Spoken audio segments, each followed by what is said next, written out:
Hey, I'm Marcus. I'm Matrix. And I'm Nick. We are working class nerds. Cue the intro.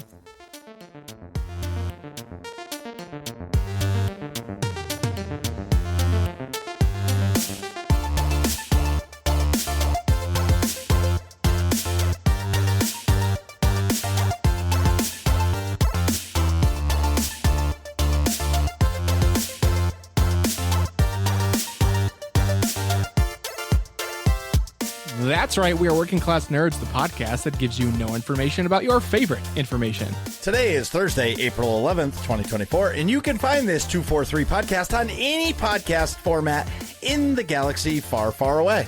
You can also find every single Working Class Nerds episode on YouTube. Just search for the Working Class Nerds podcast or go to youtube.com/@workingclassnerds. Click on playlist, click on Working Class Nerds, and boom! Every episode, past and present, right there for your listening pleasure. You can completely watch me fail at video games pretty much now whenever I feel like clicking go live at kick.com/MarcusB814 and twitch.tv/MarcusB814. You can watch me play games at twitch.tv/A_Atrax. And you can check out Dorito's new creative writing project, all about the search for the deafening silence, which, of course, is based on me not streaming, in our Discord. Check out the link for the Nerds Community Discord in the show notes below. And we're all on the social medias. I'm at MarcusB814. I'm at Atrax_A. And I'm at Nick Vern. That's NICKVR. And in this week's episode, we have Main Chase, Ace, and Elipticus from the Intelligent Aces podcast. Welcome to the show, both of you. Thank you very much. Pleasure to be here. What have you been up to? Yeah. Thanks for having us. Welcome. Thanks for having us. First off, Elipticus, I got to say, well, of course, I'm saying this and we're recording audio only, but you have a lot of art behind you. From I see a lot of different franchises, and it's and I want to talk about Main Ace Chase's art behind him too. The walls are a mural. If you could see the rest of this room only, pre-pandemic, anytime someone came over, I would have him paint on my walls, and so I ended up having an actual artist paint a purple mountain from Japan, and it's a specific mountain, and let's just say it's Fuji. It's not Fuji. It's a different purple mountain, but. So I showcased that, and of course, Star Trek Federation flag I got from Comic-Con that I met Mr. William Shatner right here. And then just random like that. That's from my friend who was here and did that. I don't know what it is. And then this is some painting I made. It's a huge painting, actually. And then the rest of it is all just the gaming section at Hobby Lobby, pretty much. Oh, very nice. Hobby Lobby. It's like the only Hobby store Lobby. in my area where I could buy anything to try to create a streamer background in the background. Before that, there was nothing. It was less chaotic, but there was just absolutely nothing going on. So I thought I had to upgrade. And now I don't even use any of this. I'm using it tonight, but usually I use that NVIDIA. I found out the NVIDIA green screen. I had a green screen I was thinking about buying, and I did a little bit more research. Luckily, I didn't make that purchase, so now when I stream, I use the green screen background. Yeah, that video one works well. And Main Chase Ace has the best statement ever, because I never rage quit a game until March of 2023. What game? What game was that? Elden Ring. You just said you're playing it on a laptop, though. You just said you didn't give In the it up. pre-show. Yeah, I feel like we just learned a lot about Marcus. Well, yeah. So I said I would play it. So the community really wanted me to play it, so I played it. And the story was last March we were at PAX East, and I found a computer that had it, and we were waiting in line, or these guys were playing something, and so I was like, I'll play this whack ass game, and I'm just gonna hack and slash my way through. And it was like a regular soldier. No, you're not. And it was like a regular soldier, and he just beat me. And I was like, well, that's stupid. So I respawned. And I went back to fight that guy, and he kicked my ass again. And I was like, all right, this is a lot harder, and I got to actually figure out how to roll. So I did. Rolling. And then little did I know Atrax was standing behind me with his camera on, recording me, and I died, and I didn't know he was right there, and I was like, "This isn't fair." And so then we went to and then we went out, and Nick and Atrax made me walk like a mile and a half to go to a tequila bar. When we were there, hold up, you forgot an important part of the story. Yeah, after he's getting his butt kicked in PAX East and Elden Ring, we turn around and there's like maybe a 10-year-old kid, maybe, with his dad absolutely demolishing everything Marcus was just struggling so hard to. Yeah, it's like very easily. Like better than me. Not like the way younger better than me. generation Just showing running out. through it. Dude, I was proud of that kid. Yeah, the kid sick, was dude. plays a He was lot sick. of Prodigy. Yeah. What was he doing at PAX East? Come on now. So the fast forward, so we, after a few wobbly pops, I went back to the hotel room and I just signed into Steam and I purchased Elden Ring. I'm like, fuck this game. I'm going to beat this game. And I was in the heart of Destiny and all that stuff. But anyway, so I got home and I started to play it. And I couldn't comprehend the concept of like, take your time. This game isn't easy. But then one night, I was in a Discord call with Atrax, Nick, and Rayu. Yep. He's like our community overseer. He's basically like the police. Anyway, they were in a Call of Duty raid, and I was in. We were in Discord, and I was in Elden Ring, and I was just. They're like, "Oh, Marcus, share your screen." I'm like, "All right, no problem," and I'm playing. I'm like, "Damn it!" And then they started. Hey, Marcus, what? Hit B. You can roll. I know I can roll. Well, clearly you can't. And it was like they would wait for the worst possible time. Oh my God! Why am I dying so much? Well, Marcus, maybe if you kept more of your health and you could finish theirs faster. Right in the middle of a rage death. So So during my rage death, I actually just disappeared, and they were like, "Where did he go?" And I was just gone. Yep. And like 10 minutes later, I couldn't let that boss beat me, but I couldn't have them picking at my ear. Because like I was like, I can't handle it. Yeah, then all of a sudden it'd be bloom bloom. And 20 minutes later, bloom bloom. I did it! Elden Ring is rough. Elden Ring Ring is coming rough. back. Which all the Souls games I've rage quit out of all the Souls games, I've rage quit them all except for Elden Ring. Well, I've rage quit Elden Ring multiple times, but I did beat it once. And then on my new game plus, that Fire Giant took me 3 months on a blood build. And I felt the frustration of people because with strength build, my first game, my first playthrough, I had the sword of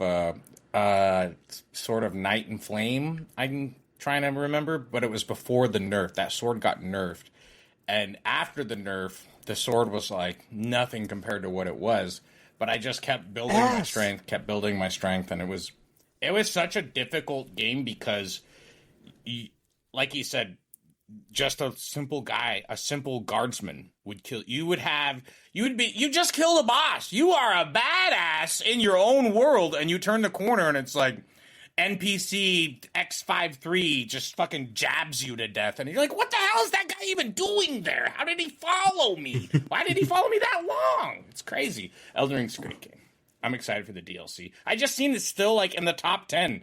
When they released that game or the DLC deal, like Elden Ring jumped right back into sales. It's like, how is it still in the top 10? That's nuts. Yeah, it's really popular. When you make a good game, it keeps selling. It really does. Mm-hmm. Yeah. I was gonna say, what was the first boss that made you? What was that boss that made you rage quit? No, it wasn't a boss. Soldier number 1. Oh, it was literally like a standard enemy. No, actually, no. It was the first time I've had to fight a soldier on a horse, and it wasn't the tree sentinel. It was just a regular soldier on a horse. And I would try it on the horse, and then I would die, and I would go back, and these guys destroyed me. Like, they cranked up their punishment of me to 100, and because he fed into it, and it was too fun. Yes, it was keep fun. Going though. Kudos for keep going. No. So I quit completely. For a long time. I quit for a long time, and when Destiny was like, like dead to me. Not dead to me, but like as soon as Destiny turned into an MMO where it's like, hey, sign in every day and do your dailies. I don't like games with chores. Yeah. I was doing something, and then I just turned it on one day again, and ever since I've been hooked, and I'm still terrible at the game. Like, terrible. But you don't, like, if you're in a bad relationship, it doesn't go from terrible to great, right? It goes from terrible to less terrible. So that's how I look at myself. That's how I look at myself in Elden Ring. I went from terrible, and right now I'm at a point of I'm less terrible. Well, anyways, I'm like 65 hours in. I am 65 hours in because that first character I made, I just deleted. I started brand new, fresh out the gate. And I think it helped a little bit because I did play like 12 hours. So like I kind of knew like where there were some cool things that I could go find. But I think I'm 65 hours in the game, level 114, nice. And I'm just, yeah. Anyway, so main chase ace. Main ace chase. What have you been doing? You want the beginning to sound like mayonnaise. So did he say mayonnaise? No. It's mayonnaise chase. I said main ace. Yeah. Mayonnaise. Oh, chase. I did. Mayonnaise. Wait a minute. So I said the intro wrong, and that's what I get for letting Marcus write the intro. I thought it was main chase ace. I apologize. See? He did ask you if the intro was correct, Nick. That's on you. Well, I didn't. He did, yeah, but he didn't ask. You could have read their names. I thought it was written out right in the notes, though. I thought it was written out as plot thickens. No, the plot thickens, and so does the soup. It's main chase chase.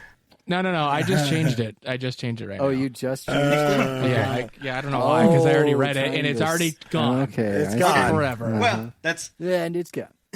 Yeah, main ace chase. It's gone. So I came up with the idea for Intelligent Aces, and then I was like, well, what would my name be? Well, I'd be the main ace, obviously, of the Intelligent Aces, which was my pun on smartass, basically. And all right. So that's and then I just was like, okay, well, this is my new handle for everything now, main ace chase. How do I feel like this is a lore dump even for me? Like that was pretty. Like I absorbed that. Holy moly, let's go. Mm-hmm. Yeah, that's where the name came from. All right, very cool. Go ahead, Nick. I was just going to ask, what do you guys? I asked about your backgrounds, but like literally the things behind you on camera. But what have you guys been playing for video games this week? You first. I've been I bought a PS5 about a month ago to play both Rise of the Ronin and Stellar Blade, and so I've been playing Rise of the Ronin here recently, and then Helldivers 2. Back and forth on Helldivers 2. So Helldivers 2. I like it. It's a Souls-like in a way where it's if you die, you have to go fight the guy that killed you and get your stuff back or whatever. Yeah. And it's a lot of parrying. It's Ninja Theory, so the Ninja Gaiden team built it. There's a lot of... Oh, that's cool. Yeah. Ninja Gaiden's a huge retro title for sure. It's like a samurai Japan open world, so Assassin's Creed-like game, honestly. It kind of... the art style's a little different, but it almost looks like Ghost of Tsushima. You know, it's crazy because you run into so many people who know about Dragon's Dogma 2 and don't know about Rise of the Ronin. But Dragon's Dogma 2 sold 9,000 copies, and Rise of the Ronin has just hit 85,000 copies. So, I think Rise of the Ronin might be... I think Japanese hard sales. Physical copies.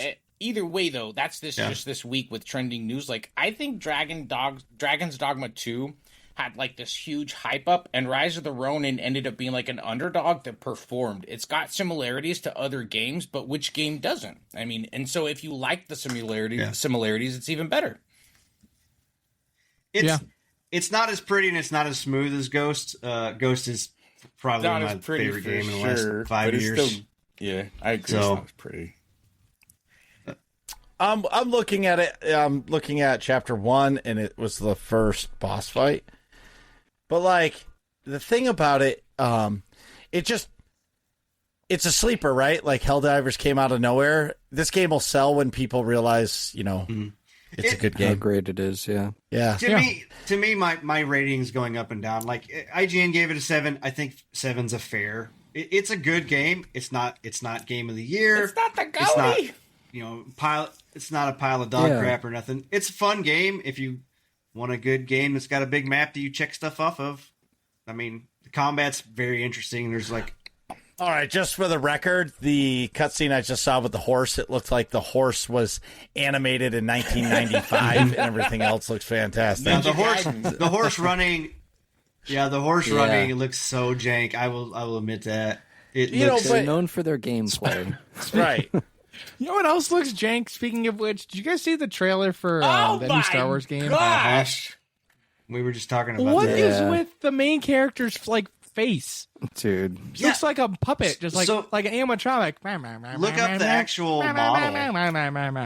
I think the voice actress and the model that they use, it's like this beautiful woman, and then they just made it ugly looking thing, flat puppet looking thing. Okay, let's see. I'm just gonna say, what in the hell? I'm not. Yeah, why is the character's model face so wide? That doesn't make sense. They're programming us for the hybrid, but that's fine. We won't talk about that. Right so, I'm gonna say it's Ma'am Solo. Ma'am, of course it is. Yeah, of course it is. No, Ma'am. Ma'am Solo. That's pretty good.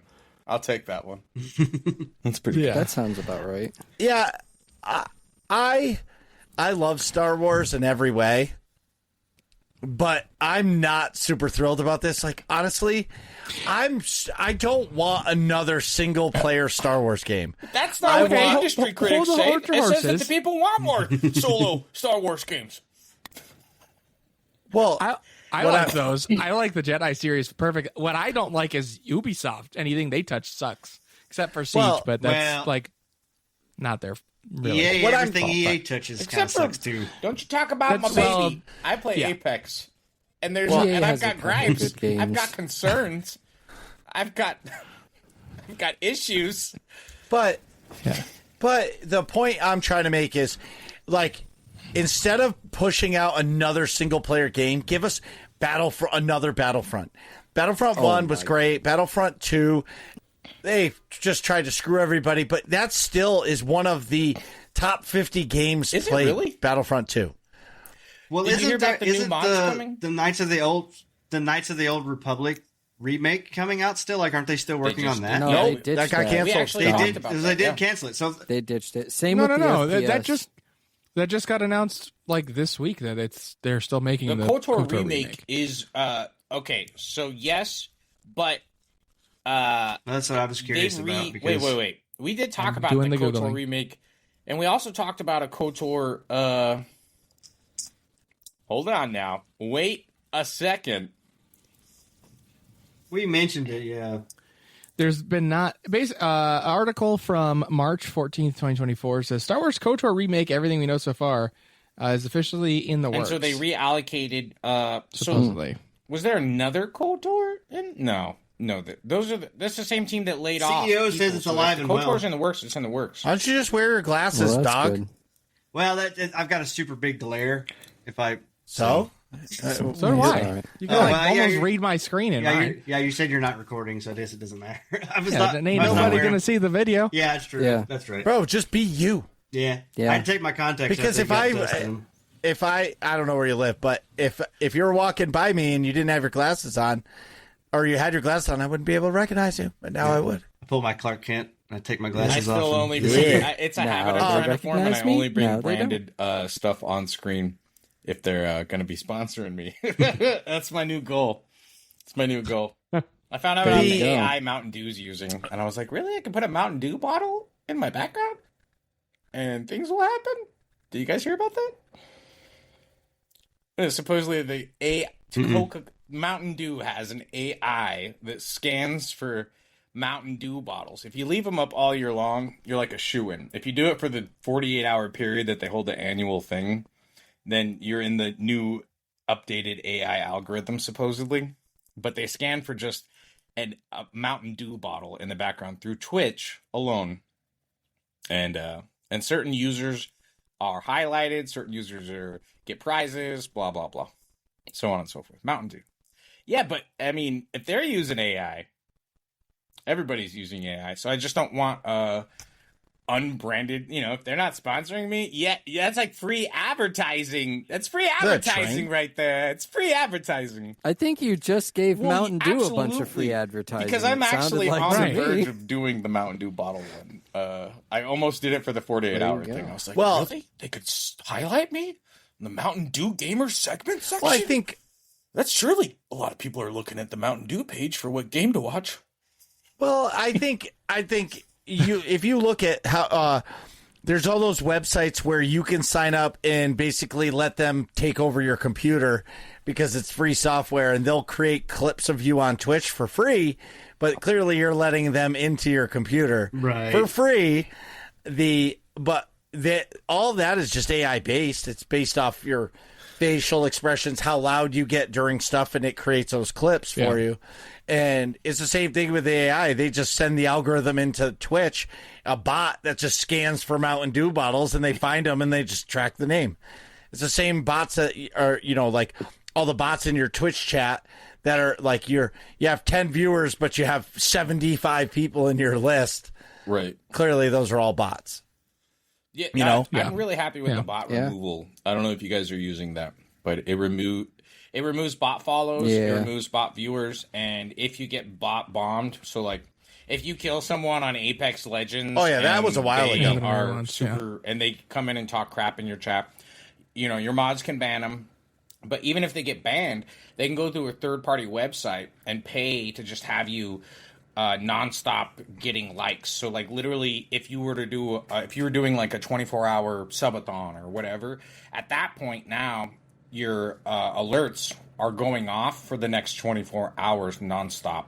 So it's hard to get content moments, to get clips, to get audience engagement moments. And they use a variety of similar ideas where they barrage the settings that you have set up. So they actually have bots that'll come in, and like if you have channel point redeems that are cheap enough, you get 300 points for a follow. And so if you have a 10 channel point redeem, that's like a lot of redeems. If you don't have a timer on them and you're a new person, the bot is just going to spam them nonstop. And it's horrible. It's horrible. But Apex, if you haven't heard, has got a lot of hacking going on lately. It's kind of big news. Actually, Twitch's hype train got broken. I've got a new emote because of it. I was in the hype train. I was watching Imperial Hal, who's like the CEO of Apex, and he had recently, Pirate Software is the guy who said it. He had recently had a moment where the hype train hit level 106. So like to hit a level 100, the community has to spend $1 million out of pocket, and they hit a level 106 and broke the world record. And it just kept going. Like, it broke everything because the algorithms weren't even set to go past 99. It hadn't happened yet. And so you got a free emote if you were part of it. And then like 3 weeks later, you got another emote. They did a second one. But that was all of that growth was all because of the hacking within Respawn, within EA, within Apex. And there were so many rumors that it was the anti-cheat. Because the anti-cheats are hacked. Everything's off the table, fellas. If you've ever logged on to a game that used anti-cheats, like, I don't want to even turn my computer on. I played a game with anti-cheat just last week. I might be hacked. And people were freaking out. And Pirate Software Live got on Imperial's Hal's computer, was looking, and was like, nope, right here.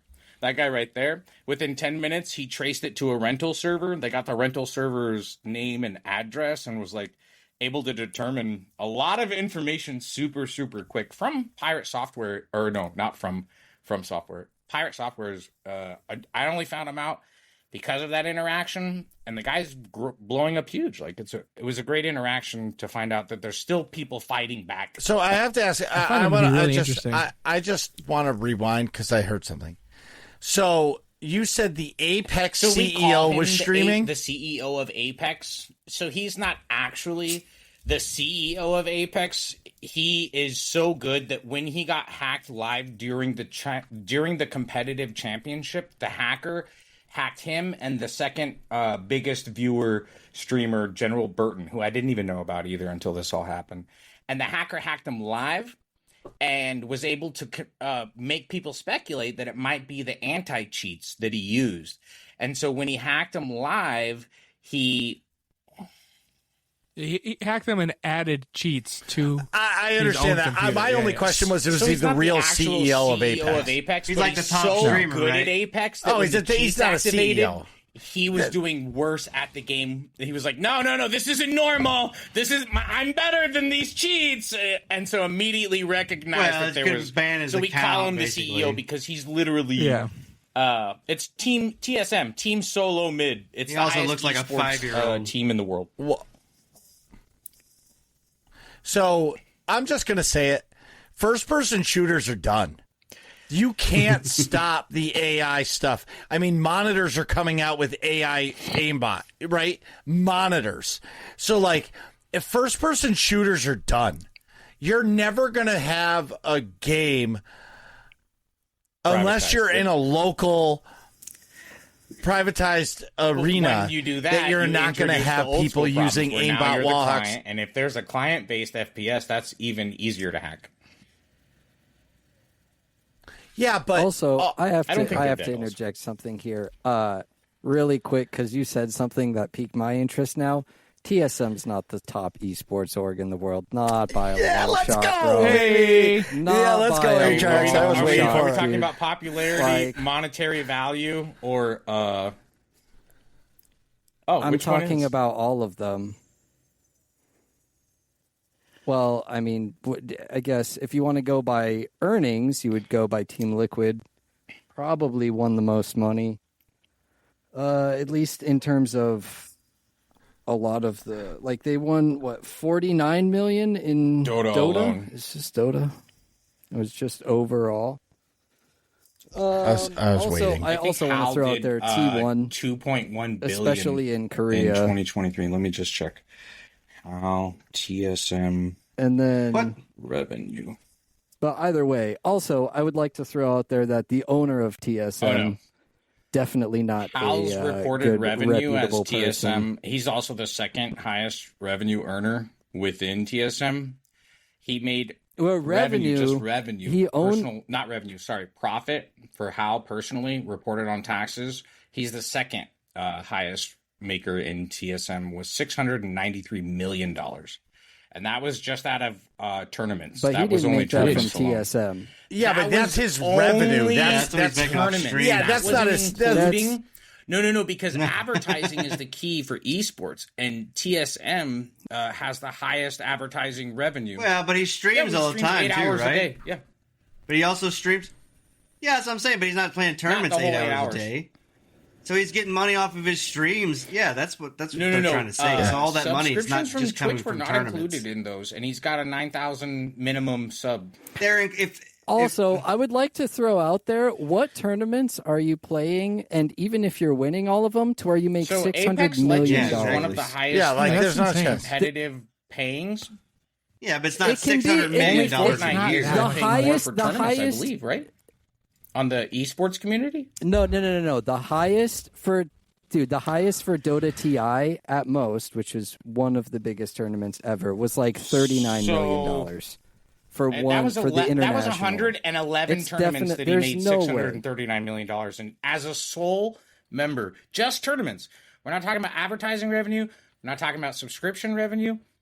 Do you not know who Imperial Hal is?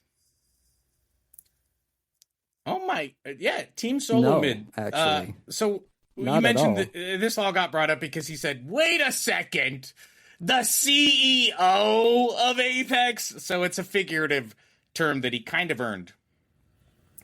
Yeah, because when I think of CEO, I'm like, who in the fuck would ever donate any money to a CEO of a game? Right. You know what I mean? Maybe TSM's top in Apex, but not in the I guess I'll agree with that since I'm Apex-centric. Not by a long shot. Hey, A-Trax with the facts over here. A-Trax bringing the facts. I gotta say, like T1, Faker T1 is probably the most popular esports personality in the world.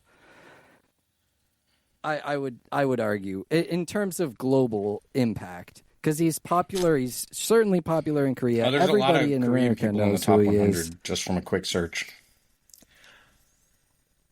Yeah, Korea is. I'm actually gaming. The which US, is weird. Like in comparison to the U.S., Korea is wild. Which is weird that Twitch basically shut off. Not only Korea, Twitch, but Disney as well. Within the last few months, everything that Disney had is with Korea, South Korea, is completely off the table. They no more animation investments.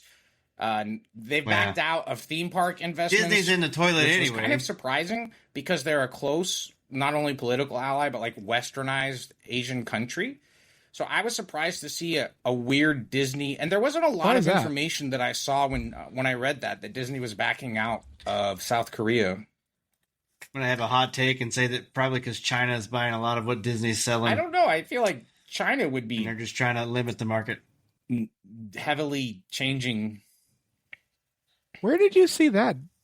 Because I just... article from February says Disney's top Asia exec on Bob Iger's streaming pivot in the gold rush for Korean content. Says they're upping Korean content on Disney Plus. I did know that Twitch had shut off Korean or whatever. My first, result would be Disney to close its 6 remaining linear TV channels in Southeast Asia, Hong Kong, Taiwan, and Korea, as the conglomerate puts a greater emphasis on direct-to-consumer streaming. So. Oh yeah, they're just starting. The Disney TV channels and putting Disney Plus. It's because revenue. Their subscription model for Disney Plus has gone way down. Who pays for TV anymore? Content, they're putting more content on Disney Plus. What I was trying to say is that's why, because they need people to subscribe to Disney Plus. So they're removing the Disney Channel or Disney Junior from every day and saying, hey, just subscribe to this in those countries, and to get people to subscribe, to get their subscribers up. And to get more content on their subscribe channel. They also cut half their Disney, big one for me is I'm not... in 2023 in June, which is pretty huge. Well... layoffs everywhere in the entertainment industry. Yeah, it's AI. Well, why are you going to have somebody do something that an AI bot can do? I don't know. That's all I had. That's all I find on my search. I'm fiending for search results. But I'm going to go back to this whole esports thing. I don't follow esports. I don't watch it. The only time I watch it is when Atrax is streaming it in the Discord, because there's some I personally like watching the Counter-Strike majors, because that shit is unbelievable. I'm not a big not in the esports though. No. Well, yeah. I'm to me, esports is kind of like regular sports. I don't like watching them. I'd rather just play the game. I'd rather go play basketball than it would be to watch basketball. That's fair. Well, right. But, I mean, I definitely think, listen, when you're a top level at anything, I've played with some really good Call of Duty players, right? It's a different level of gameplay. I play Counter-Strike with Atrax, and it's a different level of play. Atrax is really good at Counter-Strike. My point is, I would say, shout out to Grokken87, aka Jay. What the heck is this? My Little Pony. JPC. Not shout out to him. He was supposed to be on my team for the staff tournament. He said, I can't make it because I got to play a paintball tournament. And then he was in Las Vegas playing paintball. And then no. And then in the first round of said tournament, he's playing on the enemy team. Oh. That's funny. I don't know what happened there. Don't look at me. Nick, don't defend his bullshit. Get out of here. Yeah. You got a hot head and contender. You can't hang out with me anymore. Yeah. That's all it is. Go enjoy your top tier buddies. I get it. Yeah. Hopefully your girlfriend breaks up with you. Dang. Wow. I didn't say that. I did. Well, that's just terrible. Jeez. No way. That's the best. It is the best. But anyway, but the point I'm trying to make is, I don't really get into it, but I can see the value in it. I look at Counter-Strike is pure skill. I'm not a big battle royale guy. Apex it's just It's basically Fortnite first-person shooter. You know what I mean? Just like Call of Duty, Warzone is Fortnite. No, I can see from an outsider FPS perspective how you know what I mean? How Fortnite and Warzone and Call of Duty and Apex could all be super similar, especially with the battle royale aspect. But I think for people who enjoyed it, comes down to the game mechanics, and Apex offers something that's almost next level. It's almost Ender's Game. It's almost what's the next level? No falls. You're actually really in control. Yeah, it's the same servers. Yeah, let's be honest. It's the same servers, and frankly, they crash a lot, and they're ancient and they're old. Same movement. Yeah. So once again, I'm just one of those Destiny people that are like, it's not dead. All right, it's okay. Everything's okay. Well, no, I mean, I know Apex. I know Apex isn't dead. A friend of the show, Rykins, he does open lobbies, like private lobbies, and Apex is awesome.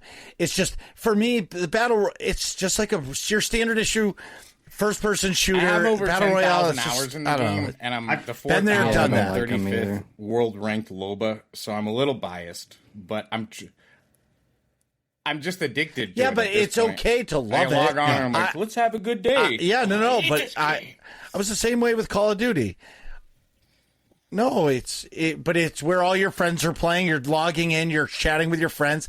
It's just a hanging out. It's the same thing in Destiny. Same thing in Star Wars Old Republic. Absolutely. Right, 100%.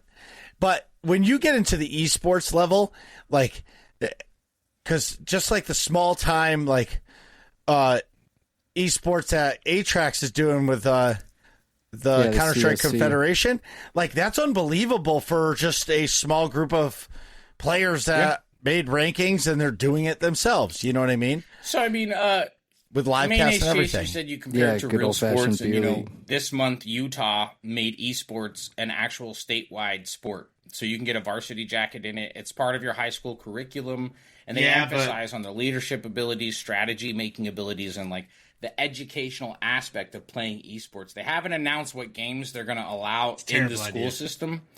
But they're literally going to be bringing video games, esports, into the educational system of all states, Utah, which is crazy. It's like when I heard that, though, they got nothing else to do. Exactly. And then I found out Utah is like where all of the gaming developers graduate. It's like the hub of the gaming states, I guess. And I didn't know that. You can't have sex for me, that was groundbreaking information. It's like ninth grade brewing beer class in the Mormon state. Like, where did that come from? How did this evolve? Holy cow! Wait. So why? Wait, I gotta hear. Why is this a bad thing? Got you. Wait. To me, if I had the mute button, Mayonnaise has the talking stick. Okay. So the reason I said they're putting it in public schools, right? That's what this is going into. When I say it's a bad thing, is I don't think kids should be playing video games in public school as a curriculum, as a sport. Go out and play a real sport. Learn your teamwork and stuff through real sports. I will say that's you shouldn't have any sports in the school. Mm-hmm. I never learned sport. Well, in gym class little bit. I did like Mayonnaise, volleyball. You bring up a good point. They should get really good at learning how to throw a ball as opposed to learning how to use computers. You are or teaching a kid. The facts. There already are computer classes, and they're not using them for gaming. They're programming them for corporate. That's not what I'm getting at. Eli. It's an extracurricular thing. What I'm saying is, so if your argument is to learn sportsmanship, to learn strategy, to learn stuff like that through video games, I would think playing a real sport gives that to you better, and it gives you. So to me, games are a hobby, and it's my hobby. It's what I've been doing all my life, basically, but I think it's a reward hobby type thing, not a. It's, you know what I mean? I'm not trying to say it's like, we're going to make this a sport to give you hope that you can go and... I don't even know where my argument's going now. I'm kind of losing it. But to me, I just think it's a bad idea to put that stuff in there in schools as a sports team, I guess. What I'm going to say is, I think I understand what you're trying to say, but myself, I played soccer. Mm-hmm. I played basketball most of my life, right? I played a goalie in soccer. I was nasty. I played basketball because I was 6'2", right? But when I went into high school... Wait, aren't you still 6'2"? Yes. But I was like, no. I was always a tall guy. He grew sideways. Right. Yeah. I grew sideways. Yeah. I got round. So. Yeah. Anyway, the point I'm trying to make is when I got to high school, I stopped playing team sports and I started skateboarding in contests. But my point of all this is not everybody can throw a ball and not everybody can do it. I was going to say video I'm terrible at throwing balls for the record. Right. Hey, but not for touching them. Okay, but my swallowing them is a different skill. Okay, jeez. So throwing them terrible. So where I'm going to go with this is my son is 5. Okay, he plays Minecraft. Him and I play Minecraft, and he can't read. But he understands the spawn eggs, like in creative mode. Which one is the sheep because it's a lighter gray with a yellow dot. He understands what the bread is. He understands what the iron block is. The mother trucker can't read. Right. But the creativity that comes out of it in his hand-eye coordination. So my daughter does gymnastics, but my son's hand-eye coordination is 1,000 times better than hers. Her balance and her steadiness and everything is incredible, but that video game has taught him his eyes to his hands. And not everybody can play a sport. Right. Quote unquote. Now, do I think that you should be able to play it in high school? Absolutely. Why not? They have fucking drama club where they're putting on Harry Potter and the Sorcerer's Stone for the millionth time, or they have a chess club. So what's the difference of them playing in a chess club and traveling to other schools in a chess club rather than playing on a esports Counter-Strike team? Right. We're not even going to mention Apex because we know that's the worst one of them all. But no, the point I'm trying to make is where I was lost on your point is you look at it as a hobby, but some kids, they can't play sports. It's just not ingrained in them. I'm not saying everybody gets a trophy. Right. I'm just saying not everybody can play a sport. And I see that point too. And I think what I was trying to get at, where I got lost was we are already as a society after COVID and stuff limiting ourselves on going out and seeing people. And I think vastly what I remember as a child growing up and going to school is I actually got to interact with people, and that's where you learn those social skills. And I think keeping kids inside in front of a computer screen all the time is a bad thing. That's what I was trying to get at. I'm not saying that video games are a bad thing, video games at school. I mean, like, that's where I say bad thing. I think that they should be interacting with more people physically than they should be sticking them in front of computers and isolating them more. I will say the only, and I understand, but I'm pretty sure that if they're playing on an esports team at a high school, they're in the same room in a computer lab with us 5 are in a computer lab, and we're just teammates. We're rocking a shirt and tie on game day, just like the football players. Just because we're playing, just because we're playing Counter-Strike versus, there's football also something to be said there on the educators. You know what I mean? Because it seems like educators are kind of... If that's the case, then I agree. Like, that's fine. This is just like an easy grab for a missing segment on a real educational reform, because there could be so much more done in education and for helping people build these skills. And instead, they're just looking at what's pop culture, what's going to grab kids' attention. And so I think you're going to get more kids in the future probably signing up for esports, to Chase's point, than you would to the football team. And so then there's a change in dynamics. Like, maybe you've seen it, maybe you haven't.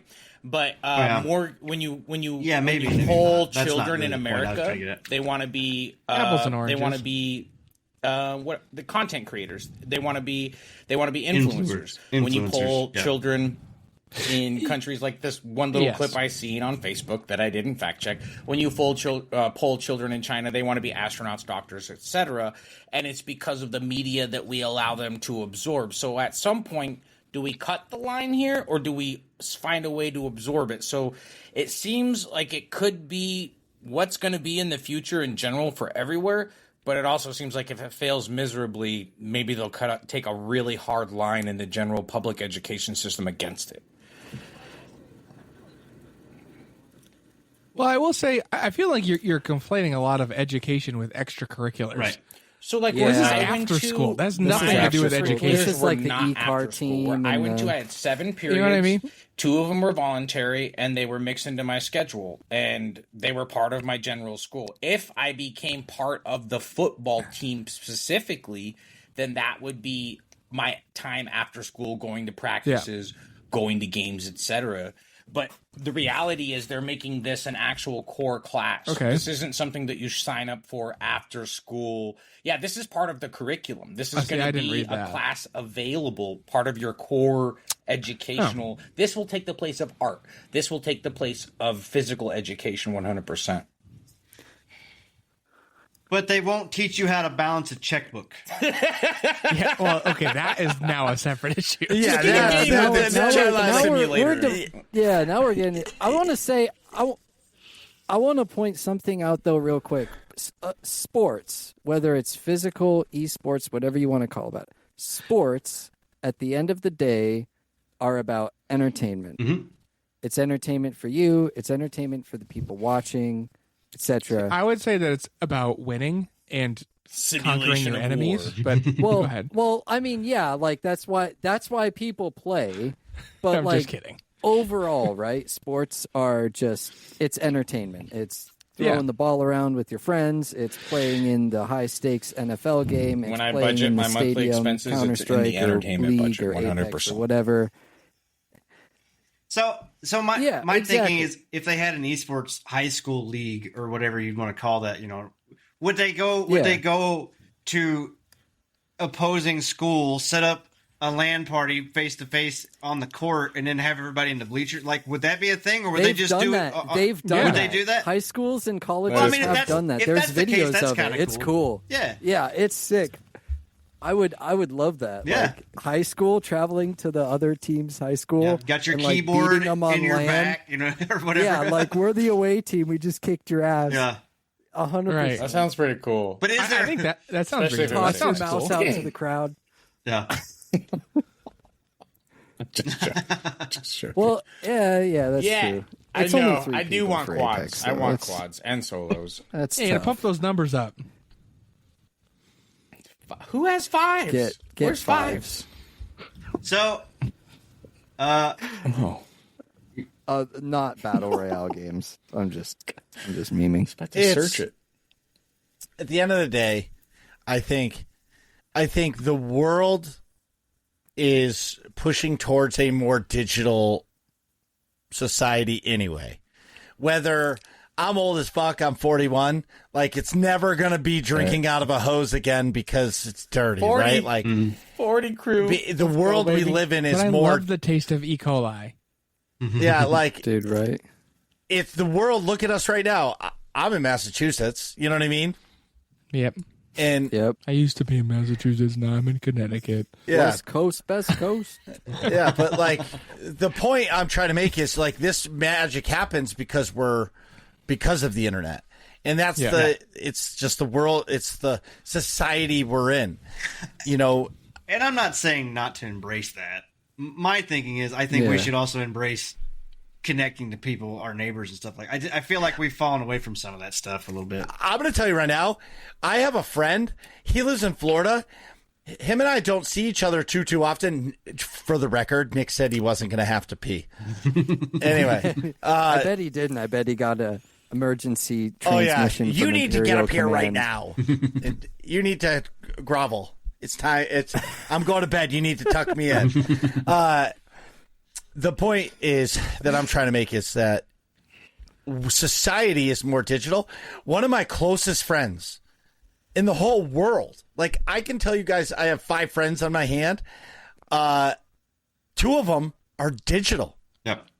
I think I've only met them twice in my life. Yep. You know what I mean? So for me, it doesn't matter how we connect as long as we're connected. Yeah.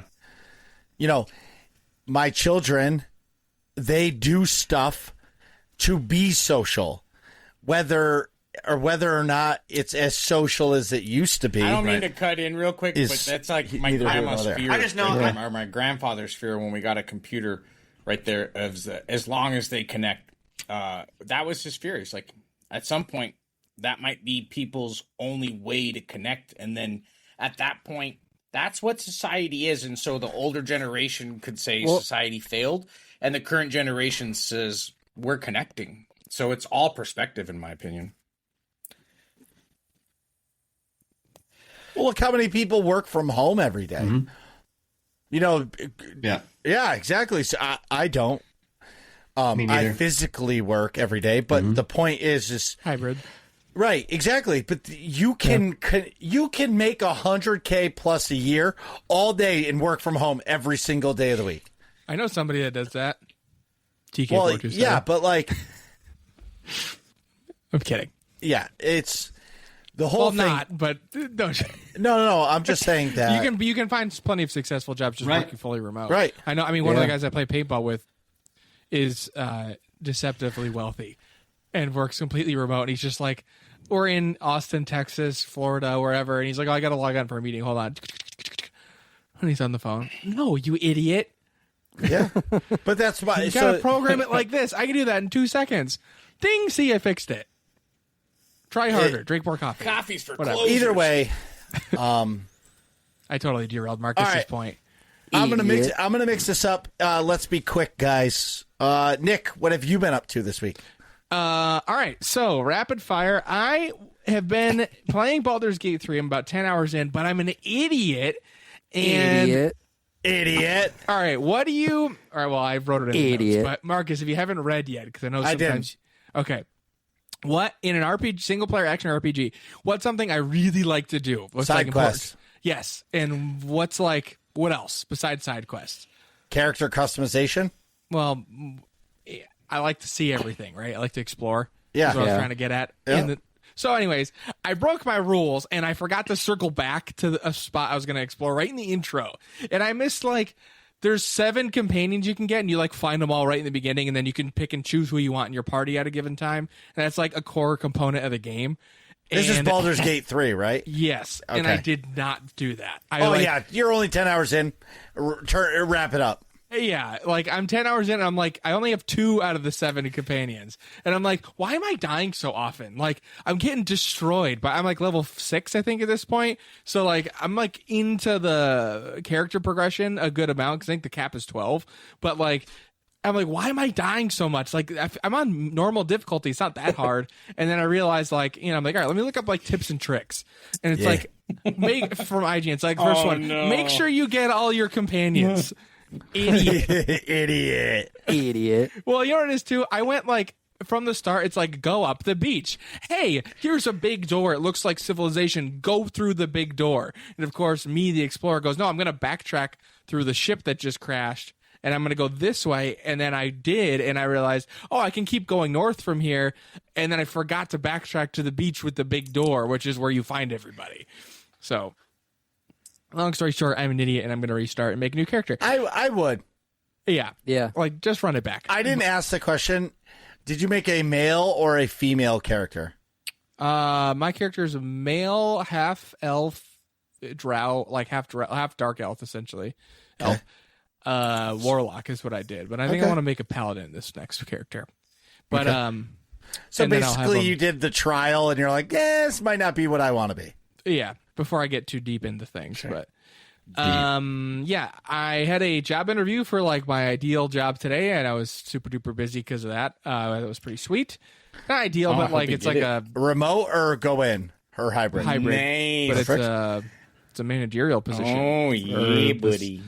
And it's a state job, so it's pension, union, all that fun stuff. Good retirement. All the bells and whistles there, but that's pretty sweet. But Right. In Connecticut? Oh, never mind. Health insurance, all the above. In Connecticut, never mind.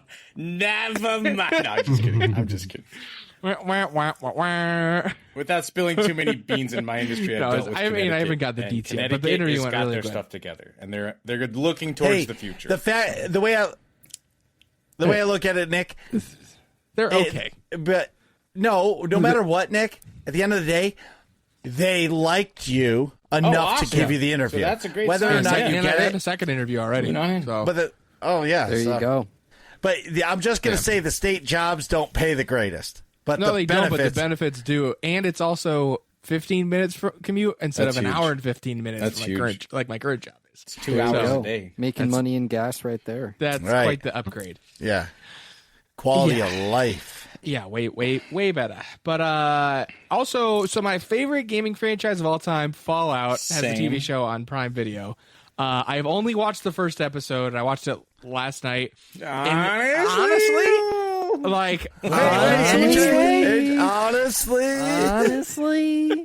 it's pretty good. Like, I think the lore and world building is spot on. I haven't seen anything so far that's like not exactly how it was in the games. Like the whole society is the same. All the products are the same. Nuka-Cola, sugar bombs, like the commercials were the same. Once you get into the actual wasteland areas, it looks all authentic. I like the characters that they've been presented in their backstories. So I'm cautiously optimistic, and I know it's getting good reviews. I'm trying not to look at too much until I can just finish the season, but I'll check it out. Cautiously optimistic that they actually nailed this one if you like Fallout. Well, I'm just going to say they kind of fucked up the Lord of the Rings, so hopefully they learned their lesson. Right. Well, you know what it is? This is made, Lord of the Rings, they made the folks who wrote Rings of Power was the show, didn't like really read the Silmarillion at all. So it was like, and also had never made media before. Right. They never made movies or TV shows or anything. So that was just dumb. Seems like Prime Video is like hit or miss. Very like they got some great shows and then they got some real stinkers. I went in with low expectations. Yeah, and I was agreed. blown away. It's the quality varies. But this is. I'll give Fallout a shot. Yeah, me too. I'll give it a shot. It was if you played the games, definitely give it a shot. I had some hope though when I heard who was writing and directing it. It was Jonathan Nolan, who's Christopher Nolan's brother, and he works with him on his movies a lot. So I thought it was the wife. No, Jonathan Nolan. His wife might also work with Christopher Nolan. I'm not. I thought it was Christopher Nolan's wife or something. Someone of his wife. I thought. No, it's Jonathan Nolan is the writer and director credits. It's his brother. But I heard in an interview that he said, yeah, I lost probably close to a year of my life playing Fallout 3 in New Vegas. I was like, he's a fan. It's going to be, there's a chance. Well, again, I think they learned their lesson. I'll watch it. I'll be watching it to catch up. I love the Fallout idea. Yeah. And like the whole lore of it. The games are cool. The games are awful. Well, you just don't like degrading weapons. No. The gameplay is awful. Everything else of it he doesn't like is the fantastic. VAT system. Yeah, the VAT system. Hey, I'm aiming at your head with the VAT system. 3 shots to the head. Oh, shit, I only did 1 damage. And you got blasted in the fucking head and you have no helmet on. Like, what? My bullet is killing you. Like, this is but some Marcus, bullshit. you didn't pay your subscription to Vault-Tec, so your bullets actually only did 1% damage instead of 100%. Yeah, it's dumb. They're the made point out of is, styrofoam instead of lead. But the whole the whole lore behind Fallout, it's believable. Like, nukes go off, we're living in a vault. One day you try to go out, however many years later, and people survived. Yeah. And there's a society that is just figuring it out. Wild. Yep. Yeah. Anyway, it's very cool. Also, I'm watching UFC 300 this weekend just because it's the 300th one. There's some cool fights, and pretty pumped about that. That's Saturday evening. That's it for me. Marcus, or Atrax. No, we'll end with Atrax. Marcus, what have you been doing? Elden Ring. So I finally have gotten to a boss in the game that has killed me probably 20 times. Yep. And so I killed the Star Scourge Radon guy. He's like the 3rd big boss of the game, I guess you would call it. Yeah. Okay. Maybe. or story boss because depends on what order you do them, but yeah, pretty much. Well, I did the who's the Stormville guy? Godric. Mm-hmm. Yeah, not Morgott. He was before that is Morgott. Yeah, Morgott. I did Morgott. Then I did. Or is it Morgott? Morgott's the brother, I think. Morgott's the first one, and Margit. Yeah, Margit the Fellowman. He's the second one. I have to fight him again. No. Spoiler alert. Anyway, so then it was Godric. Yeah. Then it was the witch lady, the Renala. That was a cool fight. And then now it was Radon, whatever his name is. Mm-hmm. So I killed him. And then so whenever I kill a boss and there's you're in an instanced area, I always search it. I found this cave. It's called the War Dead Catacombs. Mm. And this catacomb is fucking hard. Okay? I know that one. And then you get to this end, and it's called some putrid tree asshole, whatever it is. Okay. It doesn't matter what it is. It's some putrid tree asshole. And, I'm using the moon veil, and I'm dude, I am doing ass damage. Okay? It's not... And this motherfucker he's like a giant worm. And you can't even tell. You're rolling, but he's moving and you're rolling, but all of a sudden he eats you. And then he takes away your entire life. And just because you got eaten. And here, incoming Atrax, roll or dodge better. Or you gotta jump. Gate or better. Suck less. Suck less. But I finally got to a boss in the game where I'm just stonewalled. I've gotten him to half health, and then he starts stomping the ground and using this shit called Scarlet Rot. Let me tell you, FromSoft, Scarlet Rot is the bane of my existence, okay? It is the dumbest shit ever. Okay? There's more. You don't even know. Wait, there's more. Just wait, there's more. That cave is in-game shit because it's one with all the ghosts, right? The ghost knights and shit. I know that exact cave, and it is hard as hell. That is an in-game cave. You may circle back to that one. Well, but that's the problem with me is why can't I beat it? I just need to be patient. Who cares if the fight takes me 20 minutes? I have to be able to beat this guy, even if I'm doing 300 damage or 500 damage. And what's really frustrating is the moon veil uses something called a somber smithing stone, not a regular one. Mm-hmm. And I need to find a somber smithing stone. It sounds bougie, like I should have my pinky up. I need to find a somber smithing stone 7. I find 8s. I find 9s. I find 5s and 6s.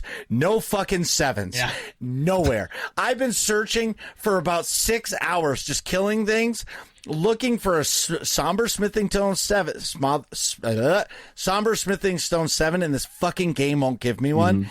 And I desperately need to level up this moon veil because I think I hit that same wall with the moon veil and I played with it. I hit that same wall, and they're there. There's plenty of them in the game. It's just they're not in the spots you think about. You know when I found the most +7s is as soon as I got my weapon to +8. Yeah, exactly. The second I didn't need them anymore, they were everywhere. But I've taken, and I'm sorry I'm rambling on. I won't go into too much more, but I have almost taken an enjoyment out of Nick's playbook. I'm enjoying searching the areas so much that I'm not moving on. Yeah. I could be going to the next place, but I'm fuck, there's got to be something else I'm missing in Caelid. And Caelid is the worst place possible. It's ass. Okay? Caelid is one just of my favorite. It's ass. I like how the Dogosaurs that are out there. Yeah, fuck those Dogosaurs. I had literally 85,000 runes, and here I go, and I'm looking because there was one of those things that send a beam out that says, "Hey, there's a dungeon down there." And I was following it. All of a sudden, I got eaten by a fucking dino dog. There goes all my runes. And then when I was coming back, dino dog attacked me, and I lost all 85,000 runes. Yeah, that hurts. Yes, but I'm loving it. And I think it's time, after I beat this putrid bullshit boss, I think I'm going to go to Altus Plateau next because I did. But there's something else I'm really stuck on is there's something called the Carrion Study Hall. I have to find some medallion or something to be able to like flip it upside down. And the reason why I want to do that is because it reminds me of Castlevania Symphony of the Night, where you think you beat the game, and then they're like, surprise, castle upside down. Everything is like 100% harder than it was. It's funny that you say that because you're headed into the Altus Plateau, which in my mind is kind of where the game starts. Like that's where it's like, you know what? That's where like you start. You're pedaling on your bike, and you're like, whoa, I'm at a 5-speed. This is great. And you're going up the hill. You're like, oh, down to 4, down to 3, down to 2, down to 1. You're like, man, this hill is getting really steep, dude. It's that Altus Plateau, man. I can't wait. I did some of the Altus Plateau. It wasn't terrible. I mean, you just have to be. What I have learned is just breathe and be patient. And if you get to a spot where it's like killing you all the time, just jump on your noble steed and go for a ride. Hop on Go pick up some materials and calm the fuck down.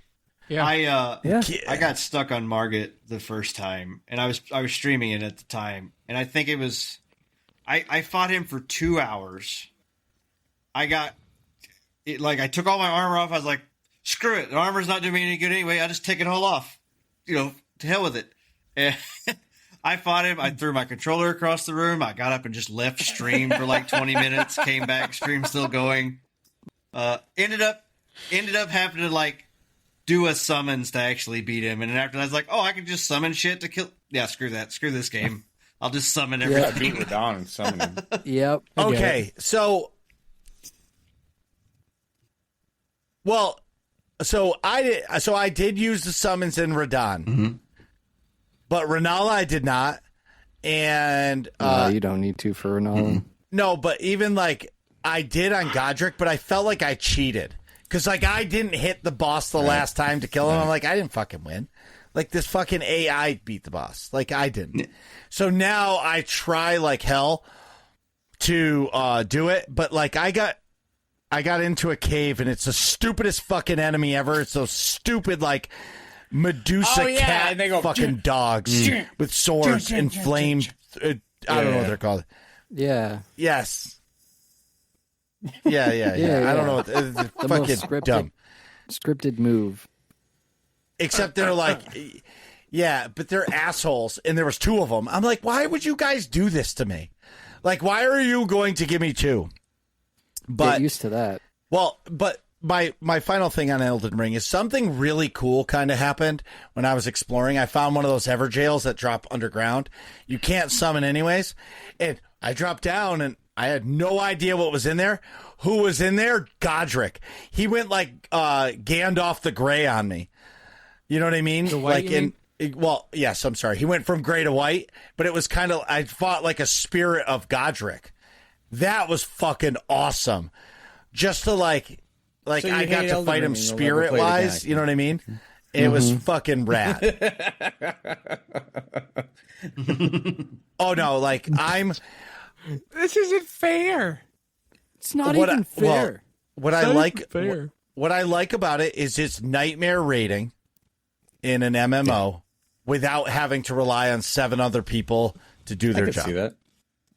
You know what I mean? Yeah. And I feel like I connect, like I'm playing it, like I don't need to be live to play it. That's the other thing is like I can play it on my laptop and I can play it on my computer and I don't need to do it. And like I can still be social with people, whether it's Discord or just go live and people chatting in my chat, can do it. Destiny 2 came out with Into the Light. Who cares? I don't care about a horde mode, and I don't care about the same gun that they've updated 5 times. Like, cool. I saw the dev stream about what's coming in the final shape. It actually looks pretty dope, but who cares? WrestleMania was this past weekend. 8-year-old Marcus is back. Like, it was I had a party for 2 days and at my house. And it was legit as fuck. Like, I felt like a little kid all over again. It was pretty cool seeing I love wrestling faces. all over again. And oh yeah, buddy. Didn't some old school guys come back in? Like yes. They overbooked the fuck out of it, but the whole event is great. And like, even if you're not a wrestling fan, like WrestleMania it's the Super Bowl of wrestling, right? I compare it to the Super Bowl because cities have to bid for it to come to their city. Just like if you want the Super Bowl to come to Boston, Mass, you have to bid for it. Right. Just like this year it was in Philly. Philly had to put in a bid to win that bid in order for WrestleMania to go there. You know what I mean? Because it's a week-long event. They take over your city. That's full hotel rooms, restaurants, everything. It was fucking awesome. Last thing is I'm leaving. It's technically Saturday morning. But to me, it's Friday night because I'm probably not going to sleep. Nice. I'm leaving at 2 a.m. and I'm driving to Florida with my fam to go to Disney. Nice. We're going to Disney. Nice. 24 hours of driving. I love it. Oh, I love it. I love driving. I'd be curious to know. I've heard it's gotten super expensive to go to Disney now. So yes, it is, but it's not. Well, for us, because years ago, my wife bought some fucking stupid vacation thing through it. So our hotel is nothing. Costs us nothing. So like you buy your park passes. Yeah, they're $100 a day. We're only going to the parks twice. We're basically going for 5 days, but it's just 2 days of park. So it's really not that super expensive. I mean, it is expensive, but it's not, you know what I mean? Mm-hmm. Like in cost comparison to like, let's say young 8-year-old Nick and 6-year-old sister and his family going and spending $15,000 to go, it's going to cost us like $3,000. You know what I mean? Like that's the difference. So sounds fun. Anyways, 8-tracks. I can't wait to hear if you painted a mini. I will get to that in Game of the Month news. Okay. In Game of the Month news! No, don't. No, don't steal that's the the thunder. end of my section. Well, you said Marcus. Game of the Month, so I just did it instantly. I know. Yeah, it just comes out. It rolls off the tongue. Point. That's a good point. That's why I want 8 tracks to go last. We can do Game of the Month news, and then we'll have AIE news, and we just lump all the news together, and it's news-tastic, okay? Yeah. In Game of the Month news, in AIE news, in Working Class Nerds news. In Game of the Month news! Oh, my God. Game of the Month news! All right, I need this on the soundboard. I can click the button. There it is. But outside of Game of the Month news, I started playing Hollow Knight. Like the 8-bit Hollow Knight? I don't think it's 8-bit. 16-bit? No, it's got retro graphics. Marcus made in Unreal Engine 4 graphics. Or Unity. Excuse me. It's 2D side scrolling, but it's not like retro. Is it Silk Song? Huh? Silk Song? What is that? Hollow Knight Silk Song? I believe that's the expansion. Just the normal game. What was the Shovel Knight? Shovel Knight. Yeah, that's. Hold on, I'm not Google that. Hollow Knight is like Dark Souls, but 2D side scrolling. Okay, Shovel Knight is what I was thinking. Google Shovel Knight, and you'll see what I'm saying. It's probably made by the same people. Oh, this is what I was thinking you were playing. No, this is what I was thinking you were playing. Sorry. Okay, gotcha. I never even heard of Hollow Knight. Hollow Knight. So it's, like I said, it's 2D. It's a 2D Souls-like, basically, is the best way to describe it. It's got super high ratings. It's really good. It's an old game. It's from 2017, so it's already 7 years old.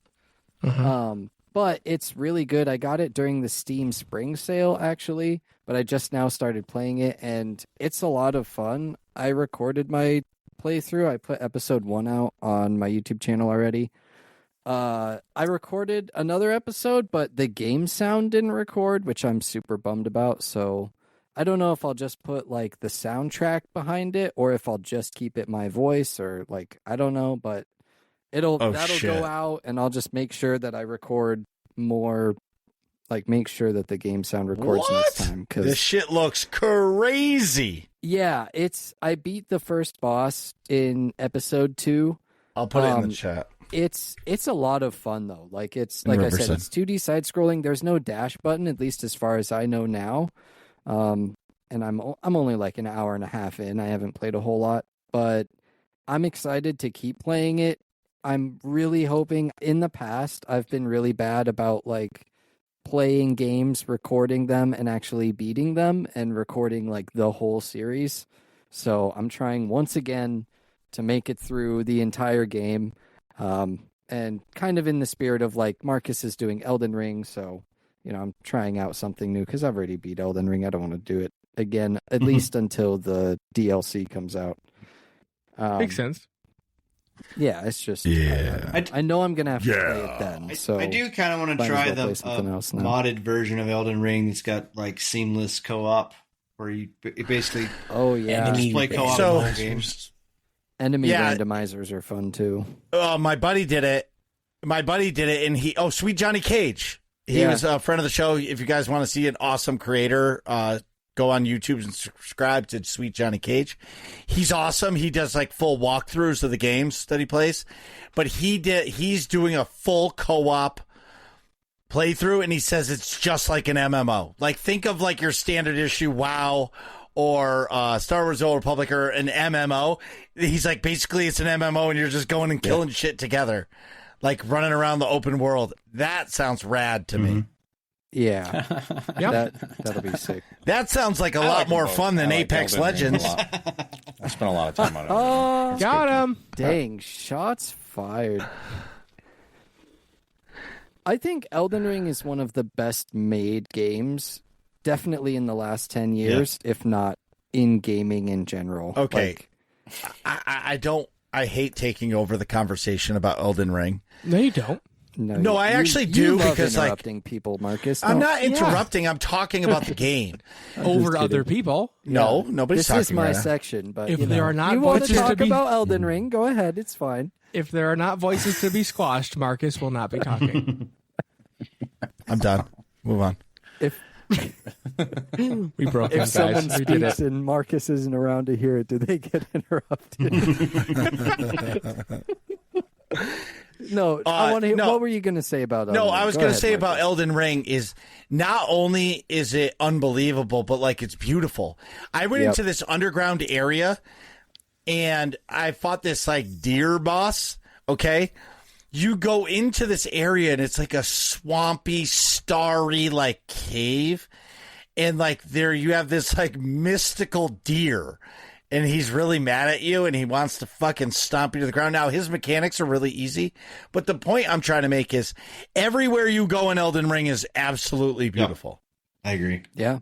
I think it was done, absolutely. The art style was done really, really well. For a horrid world that has like rotting people in it or whatever, it's also gorgeous at the same time. Like, yeah, when you're walking through areas and you see like people hanging from a tree on fire, you're like, damn, all right, this is kind of fucked up. Yeah. Yeah, but look at the sunset, right? Or like the grafted scions that literally just have like arms and other random ligaments just attached to them, holding swords and axes and other various weaponry. Just like, or a boss that just takes a fucking dead dragon and like attaches it to his arm and like makes it alive, and now he's breathing fire from his arm. That's just normal life, right? It's no problem. Or Radon that literally just nopes up out into the sky and comes flying down in a giant fireball, like surprise! Yeah, he's almost Looney Tunes, or rides a fucking tiny little horse, and he's the size of the Empire State Building. His feet are dragging. Giddy up. Anyway, his feet are dragging in the sand. Didn't I make fun of that when I watched the DLC trailer? There was a tiny horse. I said, is that Radon's tiny horse? It's like a boss. Save the horse. There's rumors that Demon Souls is going to come to the PC. That would be nice. And if it does, like I want to buy it for the PlayStation, but I haven't because I'm hoping it comes for the PC. If it does, I don't think it's as good as the other games, but it's still fun to play. You know, the like remake, the just Demon Souls in general. Because but did you beat the original one? Yeah, but did you PS5, beat it? I played the remake. Yeah. Oh, okay. Yeah, they say it's beautiful. It's really good. It's really, really good. Especially the fog. The fog in that game is really awesome. Anyway, sorry. Sidebar. No, you're good. Hey, we're all about sidebars here at the Working Class This Nerds. is the sidebar show today. Yeah. It's the Ronnie's sidebar I'm going to take off her hat. So in other fun news, we got the WoW Cataclysm Classic launch. I'm not like the biggest WoW buff. I play and I enjoy it casually. I haven't really done like late game raiding or I've done some Mythic Pluses, but not a whole lot. That was mostly more during COVID, which is when I started playing. But Cataclysm is when I was a kid, or younger, I guess I should say, 14 years ago. I saw all of the cinematics for it, and I saw my friends playing it and everything like that. But I, obviously, because it's WoW, as a kid, could not afford to play. So for me, this is kind of the expansion to play if I were to play like a classic expansion and get involved and get a group of people to play with regularly and stuff like that. And it comes out on May 20th. So we'll see what happens. My mage is almost level 30, which is not that high on Wrath of the Lich King, but I've just been playing maybe like half an hour, 20 minutes a day, just doing a couple of quests, running around. You know, on the weekends I'll play a little bit more when I'm watching Counter-Strike or something. But yeah, it's just been chill. I've been having a good time, even though this game has been around for a really, really long time. A vast majority of the content, especially the classic content, I just haven't touched at all because, again, I couldn't play. And then when I started playing during COVID, BFA was the big thing. So it was grind to level 120 and, you know, do all of this stuff. So I just skipped all of the early expansions. So it's been fun to kind of slowly go back through and just experience classic WoW. I think it fundamentally is a good game, even if now Blizzard and World of Warcraft is kind of fading away. They're still popular, but it's just the quality isn't as good. I'm having a good time. Awesome. At least as just a noob running around doing some leveling, you know. Elipticus downloaded it and I couldn't get onto the server that my friends were on, so I just ended up deleting it. Yes, no, maybe so. I've played exactly 15 minutes. Great of intro WoW scene. and decided the art this was is not great, for and me. the storyline seemed really good on the intro. All right, fair enough. I don't skip those scenes, Yeah. so that was really nice. I was excited to play it. Right. Yeah. I'm kind of with Marcus. When a game becomes a part-time job or hell, even a full-time job with some of these MMOs, like I'm out. I can't grind for 7 hours to try to drop. I got some buddies that I watch stream and they're grinding and I'm like, oh yeah, if you pet the monkey 78 times, you'll get the boondoggle experience that unlocks the third eye tier. I'm like, I don't know what any of that means. I don't care. Right. You know? Yeah. You're like, all right, I'll click this 78 times, I guess. Sure. But I can understand at the same time why people love MMOs because you play one game, you can invest all of your time into it. You don't have to worry about the game ending. They're always going to come out with content. You pay $15 a month and you're done.